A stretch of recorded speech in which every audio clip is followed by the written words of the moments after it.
नमो रिहंताणं नमो सिद्धाणं नमो ऐरियाणं नमो वज्रायाणं नमो लोये सब्बसाहुणं। पंच परमेष्टि भगवान की, अनंत अनंत सिद्ध परमेष्टि भगवान की, एक हजारान देवादिदेव अनंतनाथ भगवान की, आचार्य भगवान रवि सेन स्वामी की, आचार्य भगवान विद्यासागर जी महाराज की, आचार्य भगवान विशुद्ध सागर जी महाराज की। यहाँ पर अपना परम पुराण चल रहा है और जिसमें कर चर्चा चल रही थी कि लक्ष्मण और रावण का युद्ध चल रहा था, तो चक्र लक्ष्मण के हाथ में आ चुका था।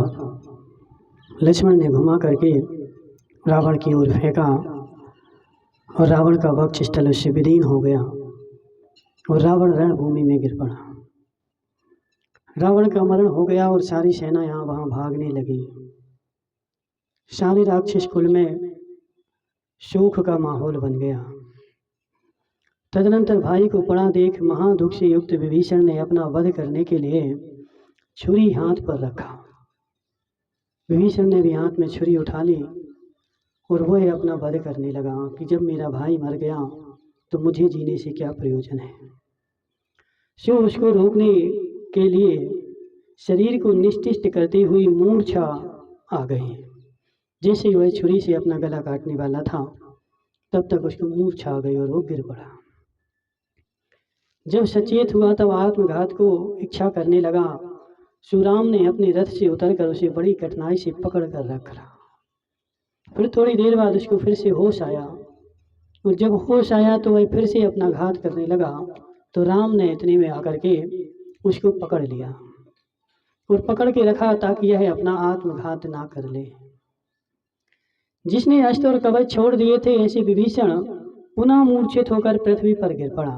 फिर थोड़ी देर बाद फिर से उसको मूर्छा आ गई। तत्पश्चात जब पुनः सचेत हुआ तब करुणा उत्पन्न करने वाला विलाप करने लगा। वह कह रहा था कि हे भाई, हे उदार करुणा के धारी, हे शूरवीर, हे आसंजन वत्सल, हे मनोहर, तुम इस पाप पूर्ण दशा को कैसे प्राप्त हो गए। हे नाथ, क्या उस समय तुमने मेरे कहे हुए हितकारी वचन नहीं माने, इसलिए युद्ध में तुम्हें चक्र से ताड़ित होता हुआ देख रहा हूँ। हे देव, हे विद्याधरों के अधिपति, हे लंका के स्वामी, तुम तो भोगों से लालित हुए थे, फिर आज पृथ्वी तल पर क्यों सो रहे हो। रोते रोते जी सारे वचन बोल रहा है कि तुम पृथ्वी पर क्यों सो रहे हो। हे सुंदर वचन बोलने वाले, हे गुणों के खानी, उठो, मुझे वचन दो, मुझसे वार्तालाप करो। हे करुणा के आधार, शोक रूपी सागर में डूबे हुए मुझे शांत बनाते हो। ऐसा विभीषण बोल रहा है। तदनंतर इसी बीच में जिसे रावण के गिरने का समाचार विदित हो गया था, ऐसा अंतापुर पर शोक की बड़ी बड़ी लहरों से व्याप्त होता हुआ क्षुभित हो उठा। थोड़ी देर में सारी रानियों को भी पता चल गया कि हमारे स्वामी जो हैं वह मरण को प्राप्त हो गए। उन्होंने आंसुधारा से पृथ्वी तल को सींचा था और अपने पैर बार बार लड़खड़ा रहे थे। ऐसी समस्त 18,000 स्त्रियां रणभूमि में आ गईं और पति के चूड़ामणि के समान सुंदर पति को निश्चेष्ट देख अत्यंत वेग से पृथ्वी पर गिर पड़ी। सारी 18 की 18,000 रानियां युद्ध भूमि में आ गईं और अपने पति को मरा हुआ देख करके सबको मूर्छा आ गए और वे वहीं पर गिर पड़ी। 18,000 स्त्रियां पति को घेर कर महाशोक से रुदन करने लगीं। जिनके ऊपर चंदन का जल सींचा गया था, ऐसी मूर्छा को प्राप्त हुई कितनी ही स्त्रियां जिनके मृणाल उखाड़ लिए थे, ऐसी कमलिनी की शोभा को धारण करती हुई पति का आलिंगन कर गाढ़ मूर्छा को प्राप्त हुई स्त्रियां अंजब गिरी के संशक्त संध्या की कांति को धारण कर रही थी। सबकी सब रो रही थी, पति से लिपट करके सब रो रही थी। वे कह रही थी, हाय हाय, हे नाथ, तुम मुझे अतिशय भीरू को छोड़कर कहाँ चले गए। दुख में डूबे हुए अपने लोगों की ओर क्यों नहीं देखते। हे महाराज, तुम तो धैर्य गुण से सहित हो, कांति रूपी आभूषण से विभूषित हो, परम कीर्ति के धारक हो, विभूति में इंद्र के समान हो, भरत क्षेत्र के स्वामी हो। सब प्रकार की बातें जितनी उनको आ रही थी सब बोलते बोलते रो रही थी। अब बेचारी क्या करें बताओ, कोई दूसरा उपाय ही नहीं है, होनी को कौन टाल सकता है। हे प्राणनाथ उठो, प्रिय वचन कहो। हे देव चिरकाल से क्यों सो रहे हो, उठो राज कार्य करो। हे सुंदर की चेष्टाओं के धारक, हे कांत, हे प्रेमियों के प्रेम करने वाले, प्रसन्न हो और विरह रूपी अग्नि में जलते हुए हमारे अंगों को शांत करो। रे हृदय, इस अवस्था को प्राप्त हुए पति के मुख कमल को देख कर तुम शोर टुकड़े क्यों नहीं हो जाते। रानियां क्या बोल रही, अपने पति की ऐसी अवस्था को देखते हुए हमारे शोर टुकड़े क्यों नहीं हो गए, हम क्यों इसकी ऐसी अवस्था देख रहे हैं। इस अवस्था को जानकर भी निर्दयी हुआ स्थित है। हे विघाता, हम लोगों ने तुम्हारा कौन सा शोभनीय कार्य किया था जिससे तुमने ऐसा कार्य किया जो निर्दयी मनुष्यों के लिए भी कठिन है। भगवान से बोल रहे हैं कि हे भगवान, हमने तुम्हारा ऐसा कौन सा काम किया था कि तुमने हमारे साथ ऐसा निर्दयीपूर्ण व्यवहार किया, हमारे पति को मार डाला। हे प्रभु, मेरे क्रोध से ओंठ का कंपन करते हुए जो उस समय तुम्हें कर्णाभरण के नील कमल से तड़ित किया था और उस कमल की केसर तुम्हारे ललाट में जा लगी थी। हे कांत, मधुर वचनों से सहित अत्यंत रमणीय जो रथ इच्छा अनुसार आपके साथ सेवन किए थे वह फिर से करो। गौतम स्वामी कहते हैं कि हे शरणक, इस तरह रावण की स्त्रियों का विलाप सुनकर कौन से प्राणी का हृदय दृढ़ता को प्राप्त नहीं होता था। जब रावण की स्त्रियां रो रही थी तो वहां खड़े हुए सारे लोगों का हृदय जो था पसीज गया, उन सबको भी रोना आ गया। ऐसा कौन सा निर्दयी पुरुष होगा जो इतने सारे लोगों को, स्त्रियों को रोता हुआ उसका हृदय द्रवीभूत नहीं होगा, सबका होगा। अथानंतर जिनके नेत्र आंसुओं से व्याप्त थे, जो करुणा प्रकट करने में उद्यत थे, सांत्वना देने में निपुण थे तथा लोग व्यवहार के पंडित थे, ऐसे राम लक्ष्मण श्रेष्ठ विद्याधरों के साथ विभीषण का स्नेहपूर्ण आलिंगन कर वचन बोले कि हे राजन, इस तरह रोना व्यर्थ है। अब क्या करें बताओ। अपन लोग एक दूसरे के यहाँ जाते हैं तो समझाते हैं, कोई के यहाँ कोई मर जाए तो अपन उसके यहाँ जाते हैं, सांत्वना देते कि अब जो हो गया तो हो गया, शांत रहो, रोने से क्या होगा बताओ। तो ऐसे राम भी जो है, विभीषण रो रहा है, फूट फूट के रो रहा है। कल तक भले विरोध में खड़ा था लेकिन घर का भाई घर का ही होता है। घर का भाई कितना तुम्हारा बैरी हो जाए लेकिन भाई भाई ही होता है, दुख सुख में साथ देता ही है, भाई ही दुख सुख में साथ देता है। पत्नी भले ना दे लेकिन भाई जिसने एक माँ के गर्भ से जन्म लिया है वो भाई दुख सुख में साथ देता ही है। तो ऐसे विभीषण अभी कुछ दिन पहले भले भाई से लड़ाई करके और राम के पक्ष में आ चुका था, भाई को छोड़ दिया था, भाई के मारने के लिए तत्पर था, लेकिन आज जब भाई का मरण हो गया तो विलाप कर रहा है, उसके आंसू रुक नहीं रहे हैं, रो रहा है।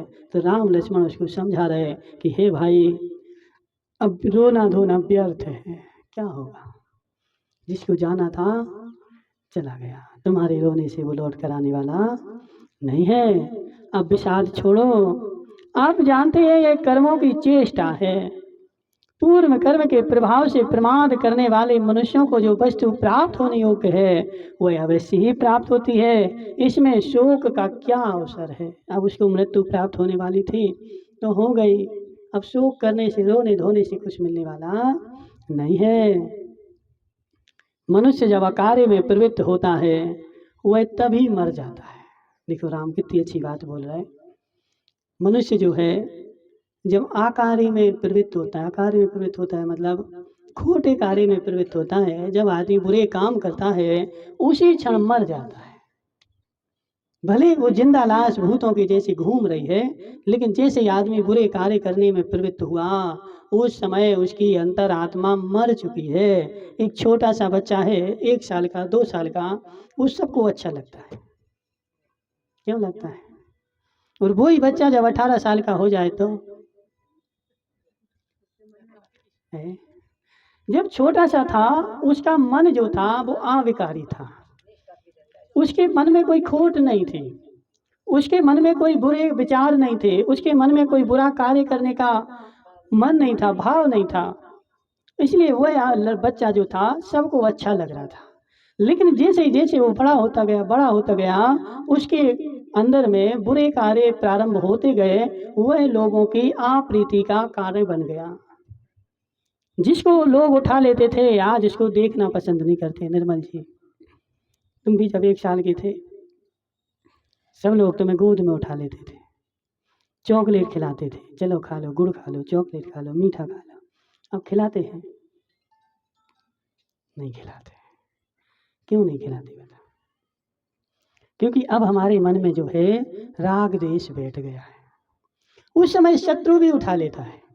तुम्हारा कितना बड़ा शत्रु हो, लेकिन शत्रु का 1 साल का बेटा भी यदि बाजार में हो, कोई लिए हो, तो उसके प्रति भी प्रेम आ जाता है। क्यों आ गया? उसके मन में कोई पाप नहीं है, उसके मन में कोई शत्रु मित्रता नहीं है। और जैसे ही बड़े होकर के मन में पाप आया, राग द्वेष आया, शत्रु मित्रता आई, तो आचार्य कह रहे वह मर चुका है। जैसे ही मन में पाप आया वह आदमी मरण को प्राप्त हो गया। फिर रावण तो चिरकाल बाद मरा है, अतः अब शोक क्यों किया जाता है? जो सदा परम प्रीति पूर्वक जगत का हित करने में तत्पर रहता था, जिसकी बुद्धि सदा सावधान रहती थी, जो प्रजा के कार्य में पंडित था और समस्त शास्त्रों के अर्थ ज्ञान से जिसकी आत्मा धुली हुई थी, ऐसा रावण बलवान मोह के द्वारा इस अवस्था को प्राप्त हुआ है। रावण बलवान था, बुद्धिशाली था, महान पंडित था, लेकिन ऐसी अवस्था आज उसकी क्यों हो गई? मोह के कारण। उसकी आत्मा मोह में प्रवृत्त हुई थी, सीता के मोह में प्रवृत्त हो गया था, इसलिए उसके 1000 काम दूर होकर के और उसको आज मरण को प्राप्त होना पड़ा। उस रावण ने इस अपराध से विनाश का अनुभव किया है, सो ठीक ही है, क्योंकि विनाश के समय मनुष्यों को बुद्धि अंधकार के समान हो जाती है। जब विनाश होना हो तो बुद्धि काम नहीं करती है, जैसा कार्य होना हो वैसी ही बुद्धि जाती है। इसलिए विनाश के समय बुद्धि विपरीत ही चलती है। डोकरा को समझाओ, हे डोकरे, अब तो तू जाने वाला है, अब तो थोड़ा धर्म कर्म कर ले, थोड़ा सुधर जा। लेकिन डोकरा नहीं मानेगा। क्यों नहीं मान रहा है? जब रावण नहीं माना तो डोकरा कहाँ से मान जाए? जब रावण नहीं माना, रावण को भी किसने समझाया बताओ? नहीं, तुम्हारी बात नहीं कर रहे, तो डोकरा की बात, डोकरा की बात कर रहे कि जब रावण नहीं माना तो डोकरा कहाँ से मान जाए? डोकरा को तो फिर भी 2 जनों ने, 4 जन ने समझाया होगा। रावण को किसने नहीं समझाया? विभीषण भाई ने समझाया, बेटों ने समझाया, 18,000 रानियों ने समझाया, उसकी रानी मंदोदरी ने समझाया, राम ने समझाया, और तो और मरते मरते लक्ष्मण ने भी समझाया कि अब तो मान जाओ। अब तो तुम चक्र रत्न के उससे तुम फूल रहे थे कि हमारे पास चक्र रत्न है, अब तो वो भी तुम्हारा चला गया, अब तो मान जाओ। लेकिन फिर भी नहीं माना। जब इतने सारे लोगों ने रावण को समझाया और नहीं माना, तो डोकरा कहाँ से मान जाए?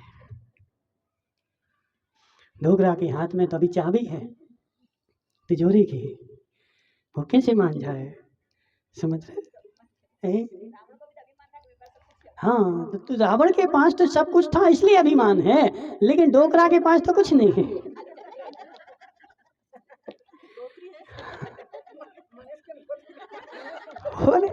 होने के बाद अहंकार हो तो कोई बड़ी बात नहीं है, समझ रहे?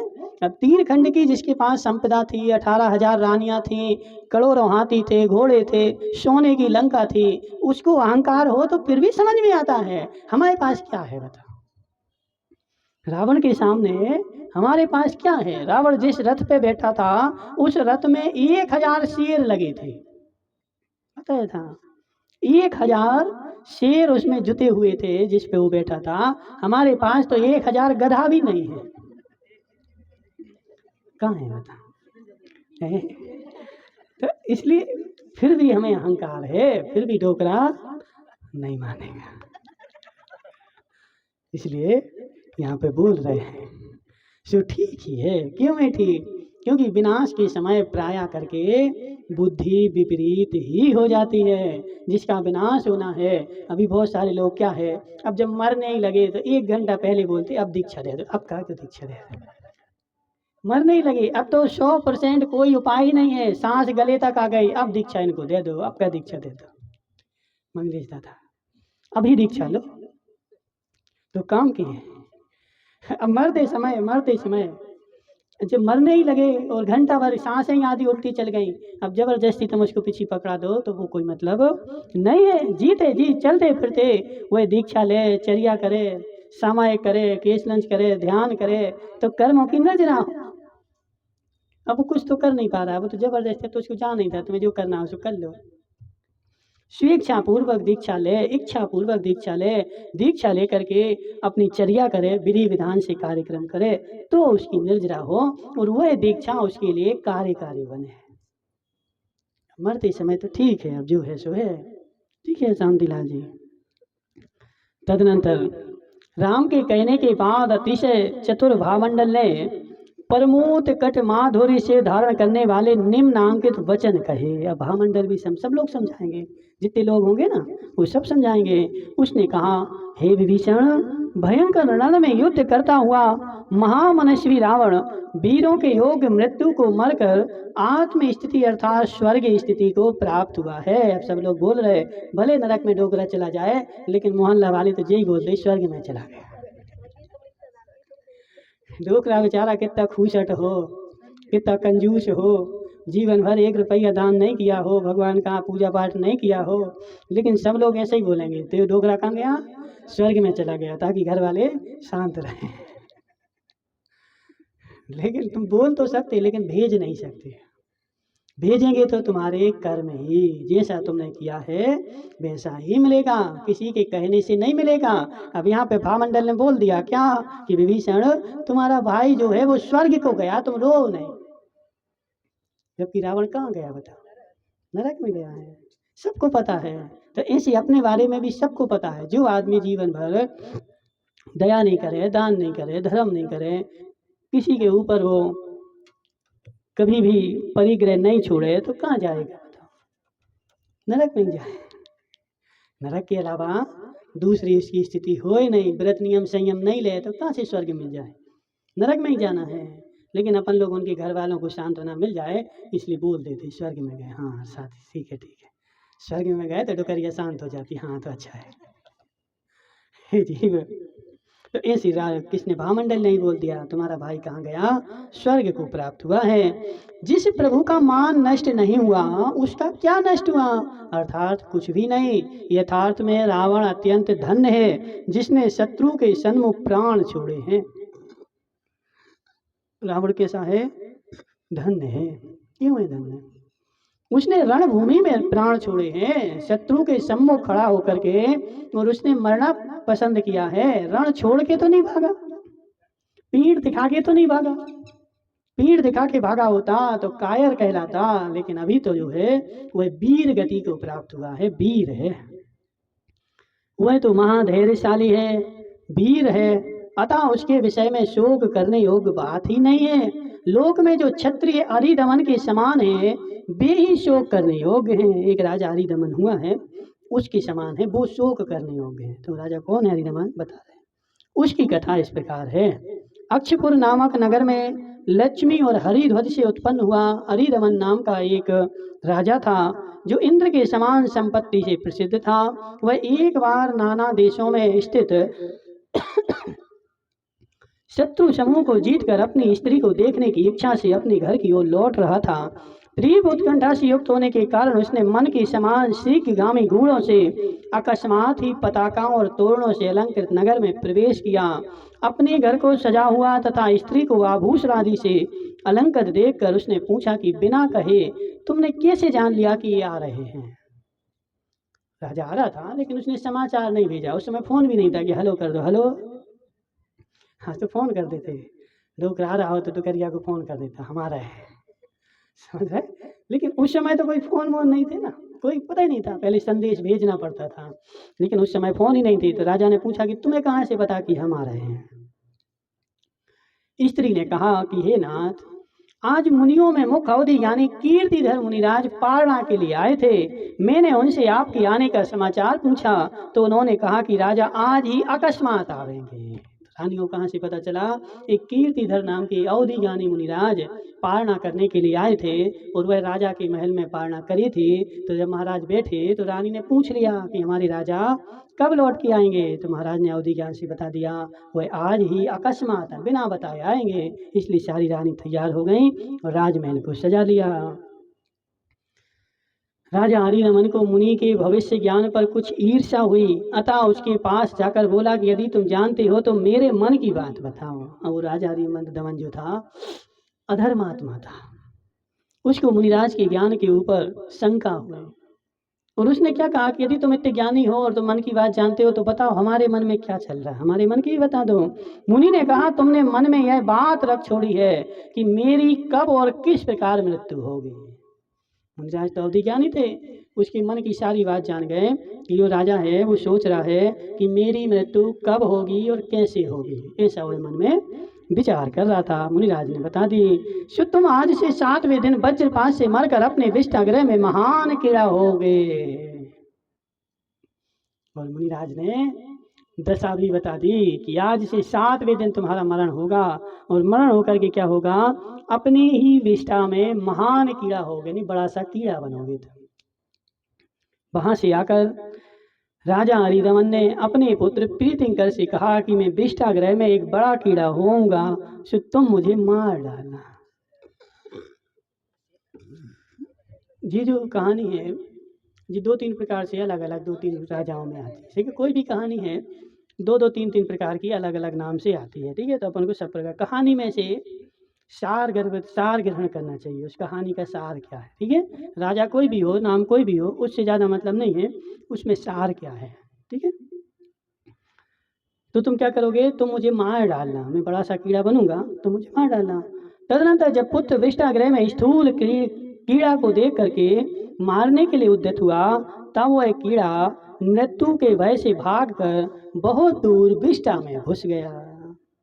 विष्टा का कीड़ा उसको मारना चाहा लेकिन मरना नहीं चाहता है, बार बार वह उसमें घुसता है, 200 साल का भी हो जाए लेकिन मरना नहीं चाहता है क्या, और बोलता चलो डॉक्टर के यहाँ ले चलो, अहमदाबाद ले चलो, मुंबई ले चलो, अमेरिका ले चलो, समझ रहे, लेकिन मरना नहीं चाहता। जो स्वेच्छा पूर्वक मरता है उसी का समाधि मरण होता है।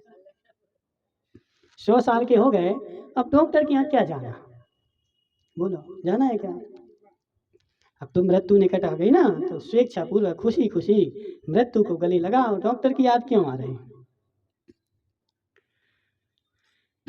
घुस गया। प्रीतिंकर ने मुनिराज के पास जाकर पूछा कि हे भगवान, वो बच्चा था ना, वो मुनिराज के पास फिर से गया, पूछा उसने कि हे भगवान, कहे अनुसार जब मैं उस कीड़े को मारता हूँ तब वह दूर क्यों भाग जाता है? मुनिराज से पूछा कि मेरे पिताजी तो बोल गए थे कि तुम हमें मार डालना, लेकिन मारने के लिए जाता हूँ तो भाग जाता है। तो मुनिराज ने कहा इस विषय में विवाद मत करो, यह प्राणी जिस योनि में जाता है उसी में प्रीति को प्राप्त हो जाता है, इसलिए आत्मा का कल्याण करने वाला यह कार्य करो जिससे आत्मा पाप से छूट जाए। ये जीव जिस योनि में जाता है उसी में रम जाता है। अभी अपन को लग रहा है देखो जी सुअर कितना खराब है, कितना खराब है जी, कुत्ता कितना खराब है, लेकिन जब हम उस योनि में जाएंगे तो वो ही हमें अच्छी लगेगी। आज हम बिष्टा डला हुआ हो तो नाक सुकेड़ करके चले जाते हैं, और जब सुअर की योनि में थे तो खोजते थे कहीं बिष्टा मिल जाए, मल मिल जाए तो हम खा लें। इस जीव की ऐसी ही दशा है, जहाँ जाता है वहीं प्रीति करता है, वहीं रम जाता है और फिर वहाँ से जाना नहीं चाहता। वो तो जबरदस्ती मृत्यु ले जाती, जाना थोड़ी चाहता। कोई भी जीव अपने अपने भाव से जाना चाहता क्या? नहीं जाना चाहता। मृत्यु आती है, ले जाती है। यह निश्चित है सब प्राणी अपने द्वारा किए हुए कर्म फल प्राप्त करने में लीन है। इस प्रकार अत्यंत दुख को उत्पन्न करने वाली संसार दशा को जानकर प्रीतिंकर निष्प्रय हो महामुनि हो गया। मुनिराज ने संबोधन दिया, पिता को तो उसने नहीं मारा, वो कीड़ा ही बना रहा। मुनिराज के पास जाकर के और दीक्षा धारण कर ली। इस प्रकार भामंडल विभीषण से कहता है कि हे विभीषण, क्या तुम्हें संसार की विविध अवस्था ज्ञात नहीं है? सो तुम शूरवीर, दृढ़ और कर्मोदय के कारण युद्ध में नारायण के सम्मुख मारे हुए प्रधान पुरुष रावण के प्रति शोक कर रहा है। क्या तुम संसार की दशा नहीं जानते? संसार की दशा ऐसा ही है, इसलिए शोक मत करो। अब तो अपने कार्य में चित्त दो, इस शोक से क्या प्रयोजन है? इस प्रकार प्रतिबोध के देने में कुशल, नाना स्वभाव से सहित एवं प्रीतिंकर मुनिराज के चरित्र को निरूपण करने वाली कथा सुनकर सब विद्याधर राजाओं ने ठीक ठीक यह शब्द कहे और लोकोत्तम सर्वश्रेष्ठ आचार को जानने वाले विभीषण रूपी सूर्य शोक रूपी अंधकार से छूट गया। यानी विभीषण का शोक जो था वो दूर हो गया। सबने समझाया कि संसार की स्थिति ऐसा ही है और सबका ऐसा एक ना एक दिन होना ही है, सबको जाना है जो आया है। अपन लोग भी एक दूसरे को समझाने जाते हैं तो समझ जाता है, हाँ ठीक कह रहे हैं, और फिर रोना धोना बंद कर देता है। तो विभीषण ने भी रोना धोना बंद कर दिया, उसका शोक खत्म हो गया। अभी उसकी जो रानियां वगैरह हैं वो अभी रो रही हैं, उनको वो कल अपन शांत करेंगे। ओम नमः सिद्धेभ्यः।